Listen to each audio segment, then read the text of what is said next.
Search and rescue coordinators are hailing a great lead in the hunt for missing flight MH370.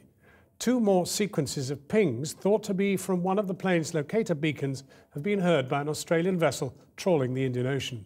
But time is running out. The Malaysian Airways flight has been missing for 33 days, and the authorities have warned that the black box could soon lose power.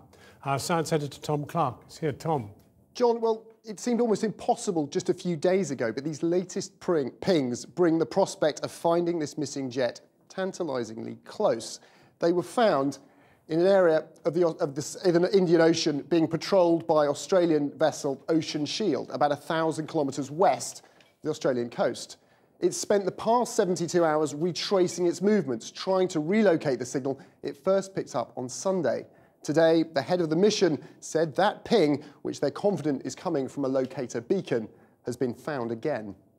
I can now tell you that Ocean Shield has been able to reacquire the signals on 2 more occasions. I believe we are searching in the right area, but we need to visually identify aircraft wreckage before we can confirm with certainty that this is the final resting place of MH370.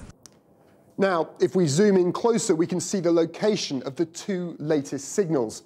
And the 2 previous signals they located at the weekend, about 10 or 20 kilometres further north. The area the search is focused on is very deep, around 4,500 metres down. Massive ridges and trenches also add to the challenge, scattering the pinger's signal. But with 4 signals, the team can now start narrowing the search area considerably. Ocean Shield's detectors can determine the approximate direction of the pings. That means, in theory, they can use triangulation to refine the search area so that bottom-scanning submarines could have some prospect of identifying the wreckage.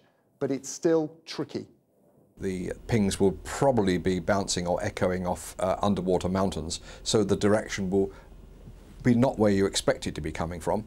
And of course what we also have in water of this depth are temperature inversions, and what that does to sound waves is bend them, refract them, so that they don't necessarily come from where you think they're coming from. Now, there's never been a search on this scale, cost and complexity, and it's amazing what's been achieved. Just a couple of weeks ago, it covered an area the size of a continent. By Friday, the size of Britain. Now it looks like they are very close.